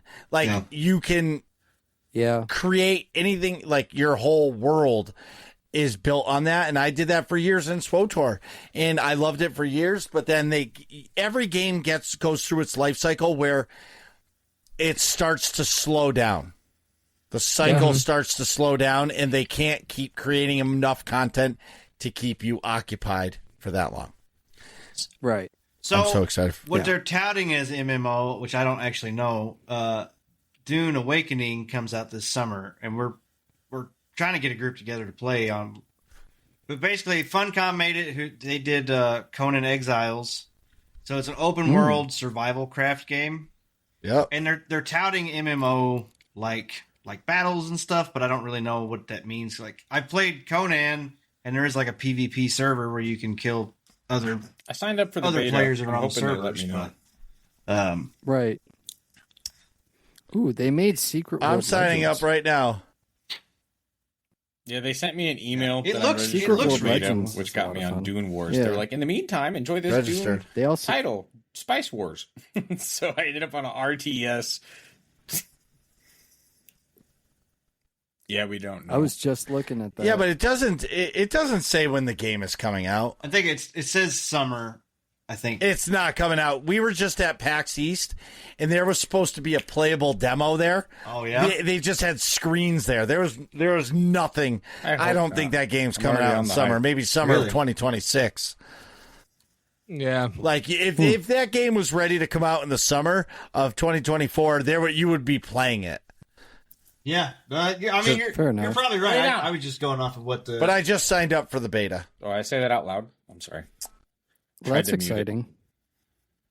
It's a. Wait a minute. It says early access in 2024. It doesn't actually say what kind of dog? Years ago. A treeing Walker Coonhound. The fuck is a Walker Coon dog? His dog. Giant. Yeah, he's the Elden sounds Ring like boss. sounds like that putrid outside, tree monster thing I'm fighting in. Yeah, the Elden Ring boss. It reminds me of big. Yeah. Actually, after a quick Google, it looks like a beagle. I thought it was a beagle. And when the rescue people showed up, it was supposed to be a meet and greet, and a large dog hops out. I was like, "Oh, it's a big dog," and they're like, "Is it a prop?" I'm like, "I don't think so." He's walked right up to me, and it was not a meet and greet. They were like, "We just say that in case you're a weirdo. We're leaving him with you," and so he's been here ever since. Oh, that's cool. All right. When COVID happened, I found out he has. He's just chilling. He wants to get out of your office. He's like, "Yo, I got to take a piss, Leave me Dad. alone. Let me out. Let me out." Yeah. I get it. I will say, what are you doing? You've been here that a lot lately. Go ahead. Yeah, Dune Awakening. Yeah, it's saying early access 2024, but I don't see an actual any kind of other estimated release date. I don't understand some of the early access. says to be an Starship Troopers early access. It's been 2 years, and they haven't done much. Hopes and plans. I guess changed slight amounts of the game, and now that that Helldivers 2 is out, like the whole base for Starship Troopers is playing Helldivers 2 because it's it's the Starship Troopers game we all wanted. I mean, really though, I didn't know about Helldivers until this sequel. To be honest, yep, I never played it. I never even heard of Helldivers 1. What the hell is in early access that I was playing? Oh, yeah, but I'm playing Wayfinder, and I enjoy it. It's in early access, but technically they're not selling it anymore. Yeah, because they're trying to figure out how to distribute the game. Yeah, unfortunately. Oh. Well, so they lost their publisher because the publisher laid off a bunch of people, and they're working right now to learn how to publish the game.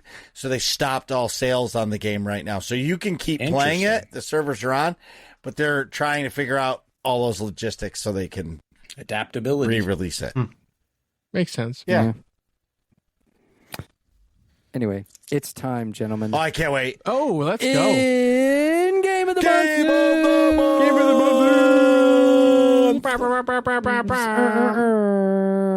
If you didn't hear last episode because it's not technically out yet. Oh, yeah, that's my fault. I've been working. The game of the month for April is a tactical strategy minifigure game called Moonbreaker.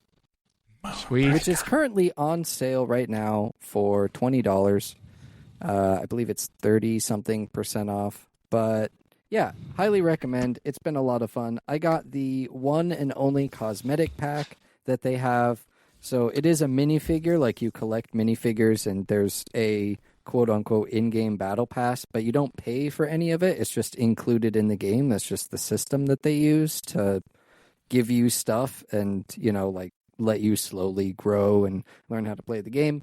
I haven't painted any minis yet, so this game features a full minifigure painting experience. And I don't, you can usually take Steam reviews with a grain of salt, but some people have said that it's really hard for them to actually paint minifigures now because of their coordination and eyesight. And so the detail of the minifigure painting in this game has been able to help them paint minifigures and get back into their hobby again. So they're like, I don't even play the game. I honestly just paint minifigures, and I've been having fun. Had a buddy of mine. If that doesn't tell you, it's good. Paint some minifigs for me. Look at that. He's crazy. Like, he puts his Archangel moss Michael stuff with a shield and a sword around with the little feet. moss. Yeah.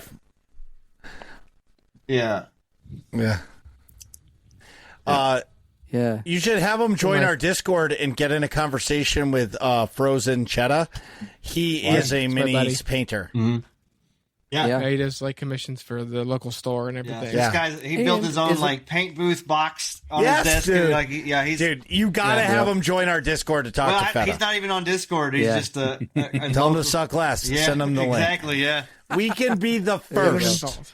Yes. Talking about TTRPGs, I'm actually in the process of making one right now.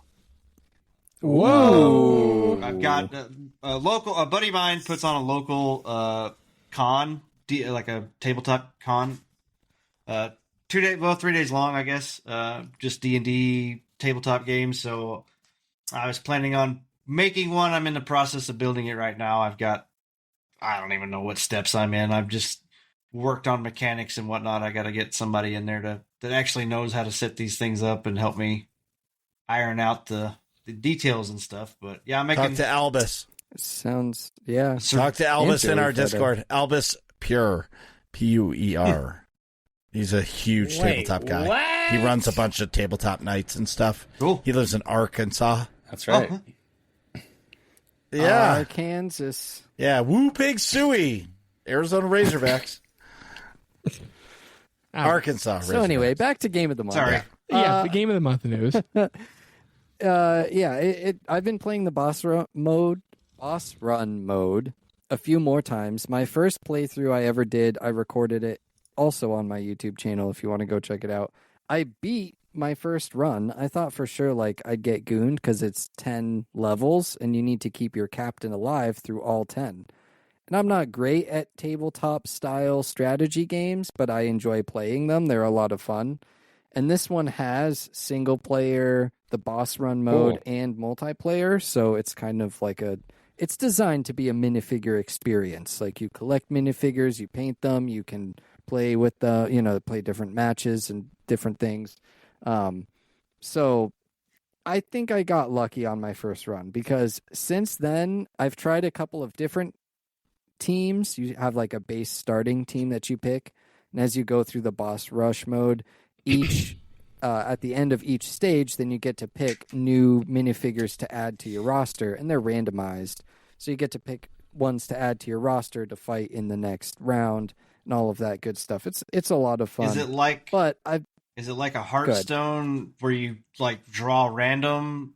Do you save up coins and get random card packs or minifig packs? Is that kind of the... No. So it's more battle pass style. Okay.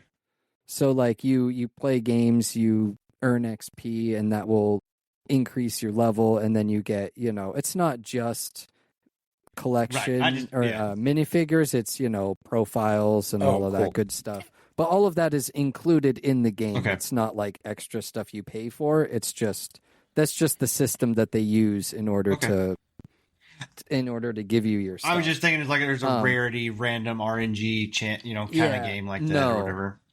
No. So the base style is you have now I forget exactly what the official term is, but basically you have a resource where, depending on how many people you have on the field, then you gain those resource points, which you can use to spend on special abilities and things like that. And then as the rounds go, so as I take my turn, you take your turn, then my turn goes, I get more, and I think it's called capital or something, which if I save my capital, then it allows me to bring out more expensive units from my roster. So I have a roster of 10, and they range from 2 capital to 10 or 8 or whatever it is. And so then each turn I can either play a piece onto the board and spend some of my resource, or I can save my resource and get more because, this round I get 3, next round I get 4. So then I have 7, and then I can bring out a more powerful unit. And the idea is to keep your captain, which is your main unit, alive and either destroy the enemy captain if you're doing boss rush, or in multiplayer, there's action. I think it's action points, and it's a tug of war system. So if on my turn I gain 2 action points and we're starting at 0, so I have 2. Now, if on your turn you gain 2 action points through whatever you've done, then now we're back to 0. So you have to actually win by like a full 5, and the game can probably go on for a while. I haven't actually tried multiplayer too much, but the boss run mode is a lot of fun. Like I said, as your pieces get destroyed, you can't use those anymore. Then at the end of that round, let's say round 1, you beat the enemy captain, now you're on to the boss level 2, then it will give you random minifigures to choose from. It'll give you like 3. You can fill your roster back up to 10 with those 3 randoms, or pick from the 3 randoms if you only have a certain amount of slots. It's pretty in-depth. It's a lot of fun.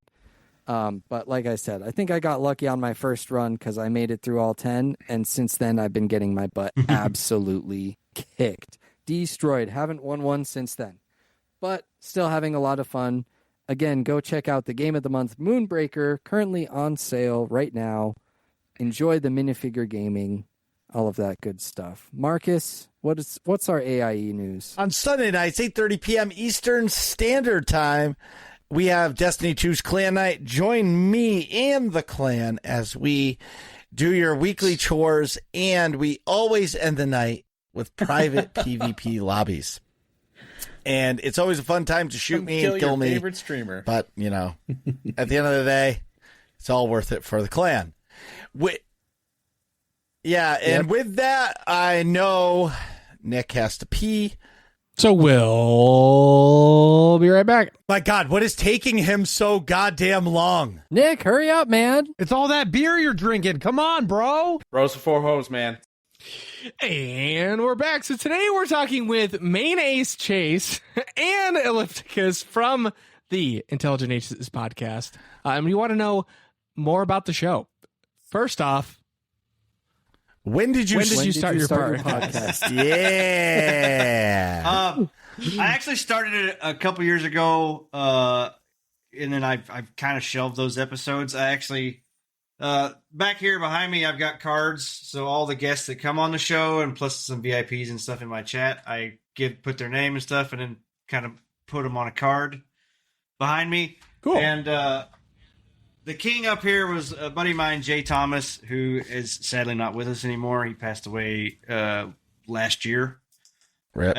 So I've taken those podcasts down. I do want to put them back up eventually. You have to?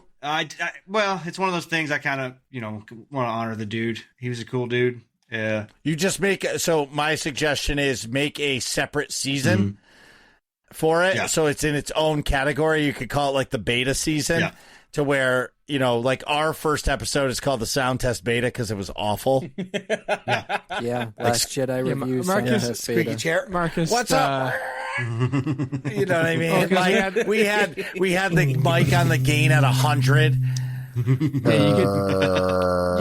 could hear like Marcus's a dog fart like 3 rooms over. Yeah, it's like you could hear my wife and her girlfriends chatting. But yeah, anyway, we're on episode 17 now, so we've been doing this for 17 weeks in a row right now. So started out. Me and Eli were hanging out, drinking beers on Fridays at a pizza place, and we were like, well, we should do a podcast. And I kind of led back into literal Intelligent neighbor. Aces. Throw a rock. You guys live in the same town? Awesome. He's actually a block and a half away from me right now. So working. Yeah. Wow. Well, that leads into our next question. How did you guys meet then? We actually met at work. Yeah, we worked at a all right. broker place that basically scheduled out truckloads and stuff like that. And Apex. We was outside smoking cigarettes, and I heard this dude talking about Apex, and I was like, "Oh, fellow nerd." Little did I know he was just addicted to it and would never get away from it. Oh, cool! Right.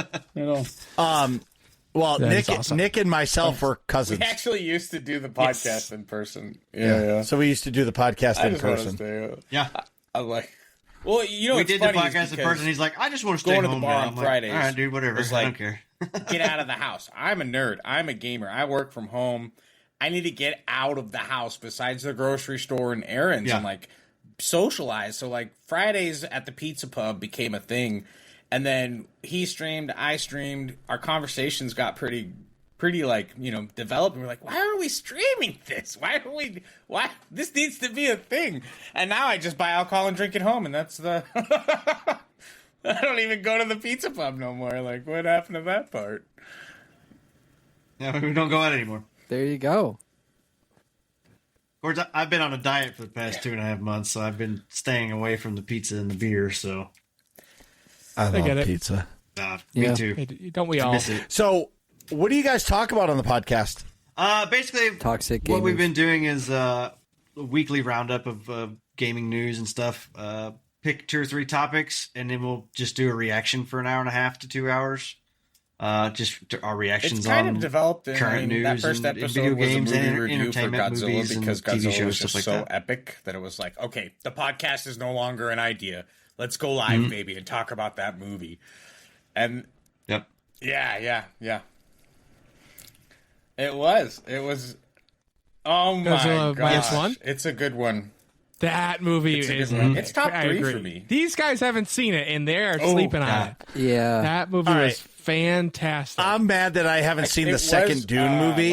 I need to go to the movies to see it. A while ago. But I don't even know if it's still in the theater. But that cinematic movie, I need to watch. Yeah, I think it's coming to streaming pretty quickly. I think it's definitely something. Well, I'll watch it on my computer. The series, the books, the old ones, something you want to experience hardcore, even if it's not IMAX. I am, and I'm going to be honest with you. These movie theaters need to keep this stuff in there as long as possible because they're pulling other movies already that just absolutely bombed. That are in. Yeah, they've already talked about. Did you see the movie The Society of Magical Negroes? Have you seen this? No, I heard about it. I saw the trailer. It's a legit movie that is out. That was out in theaters. It came out like a week and a half ago, and they've already pulled it from theaters because it's made like $4 million, and that's it. That's all it's solid made. title choice. I completely just tanked there with that. I don't even know.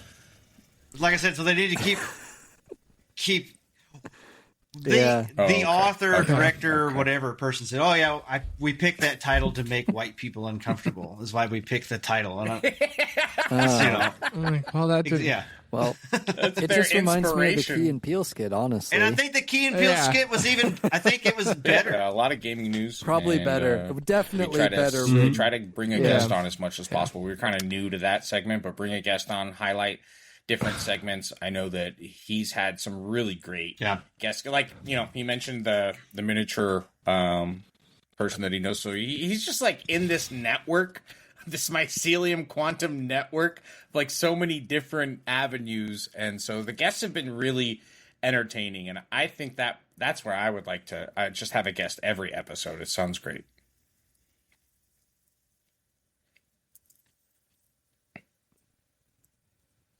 If you could take any advice from me, and I'm not a pro, if you have a guest 3 out of 4 weeks a month, it's great because at the end of the day, people are listening to your show for you guys, and the guests are great. But at the same time, like reconnecting as you guys makes it like reminds everybody, some of my favorite episodes on the show are with just Nick, Atrax, and myself. Or sometimes I've had the most fun on the podcast when it's just me and Atrax or just me and Nick. Yeah. Because Atrax is doing something or I'm doing something, or you know what I mean? Like it has that balance. But the other thing is I found some of our most fun guests have been Twitch streamers or content creators. Like just somebody that you watch 90% of the time, unless they have, if they have 15,000 people watching them, they don't care about you. Right. But if you have a friend that's a streamer and you're like, hey, let's fucking hype you up. Let's go. And you have them come on. Some of the Twitch content creators and stuff like that have been some of the best. Yeah. I've been trying to build my channel. Yeah. I took like almost a year hiatus from streaming, or maybe even longer. I streamed like 5-6 nights a week there for a long time, and then I just burnt myself out hard. That is a lot. And that's too much. Yeah, no, it definitely was. Yeah. So 2 nights a week now. Podcast one night, and then my make shit Mondays, which I try not to not to play games on. I actually try to make stuff. Like I want to build Legos or build like Gundam models or something on stream. So that's cool. What would you say some goals for your show are? Right now it's just, to me, it's just doing it every week is pretty fun. Goal would be to have a big enough following to, people to hype it up, be excited to show up for the show. I've had friends that listen to it and like, yeah, man, it's awesome. And I'm like, I want it. And I think between me and Eli we don't oppose each other when it comes to a lot of things. We kind of oppose each other in a lot of ways. And I think our banter back and forth is pretty good. Yeah. I get it. But so the goal is to grow. I just want to grow the channel, get more guests on. Okay, small steps. Yeah. Yeah. I would say the hardest part is always consistency. Mm-hmm. Consistency when Nick and myself started the show. We did it every 2 weeks, 1 episode every 2 weeks, because that's what we could commit to. And we did that until COVID happened, and Nick was in college and I was new dad, and it worked. Yep. That's why, you know what I mean? But 6 years later, we're still doing it. Yeah. Because we can commit. And now we have A-Trex, which makes it so much easier. Because now if Nick can't be there or I can't be there, we always have somebody there. And we've surrounded ourselves to where, like, you always have those 2, like, instant people that you can ask to come on the show, and they'll always say yes. Right. You have, like, your regulars. Yeah, I need some regulars, because Eli will just straight up get abducted every now and then and sleep in or something. Every time he skips the podcast on me, I say Eli was abducted. And then when he comes back, the aliens dropped him back Nick is in Imperial Prison when he meets his, so yeah. Yep, it happens. Yeah. I got my Wookiee Imperial guard here, guarding the door. Speaking of growing your show and things like that, where can people find your show? You can find we stream Intelligent Aces on my channel. It's twitch.tv/MainAceChase. The YouTube channel, it's at MainAceChase on YouTube, but I'm not partnered or nothing, so it's like MainAceChase. All these letters and symbols and crap. I don't have like a personalized thing. I'm also at MainAceChase on X as well. What podcast format do you use? What do you mean, like Riverside here, or no, like Buzzsprout? Do you guys do you know what Buzzsprout is? I do not know. So you Google Buzzsprout after they have a free thing. It gives you an RSS feed, so you can upload your podcast.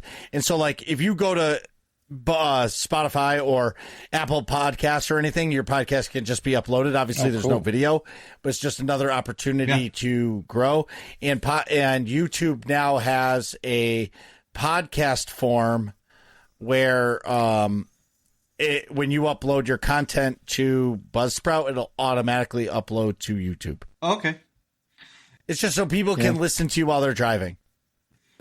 And for all of our listeners out there, youtube.com/@MainAceChase works. You don't have to worry about all the extra stuff. Oh, boom. Look at that. Boom, shakalaka. Let's go. All right.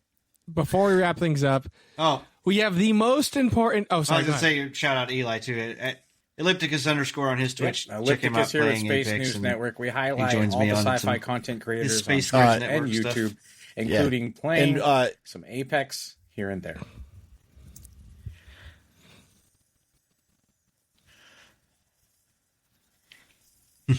Oh boy. And do me a favor, in the Riverside chat, type in your Twitch handle and your YouTube, please. Other than that, this is the most important question. Tell them why, Nick. Yes, so there are many right answers. And odds are you'll get a right answer, because there's way more right answers than there are wrong answers. But there is one big, bad, wrong answer to this question. The answer is so bad that only a true psychopath could possibly answer with this one big bad answer, and that if you answer that big bad Podcast answer, over. Podcast is over. Discussion over. The show ends immediately. The question is, pralines and cream. What is your favorite ice cream flavor? Oh, pralines and cream. Pralines and cream. It's a great answer. What was it? That's a good one. Ellipticus, you have not been eliminated. What was it? Pralines and cream?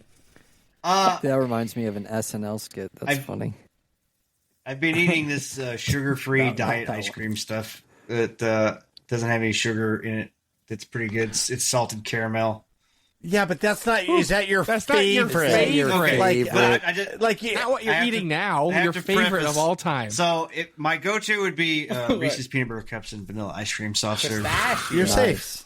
Yeah, always good. You guys want to know what the wrong answer is? Yeah. You want to guess? Pistachio. What the wrong answer? Oh, yeah. It's pistachio. Yeah, that doesn't sound good. Like at all. I can understand if you like to dabble in pistachio. You get like the triple scoop combo. Maybe you throw a pistachio in there. Fine, a little odd to me, but I can wrap my head around that. But if that's your number one favorite ice cream of all the flavors in all of the universes that exist, pistachios are just weird. Something is wrong with you, and we gotta go. Some of them aren't, and why do they? I would agree with that. One taste better than the last one. It's like, are they checking them one by one, or am I getting like nasty pistachios in this bag? I don't know.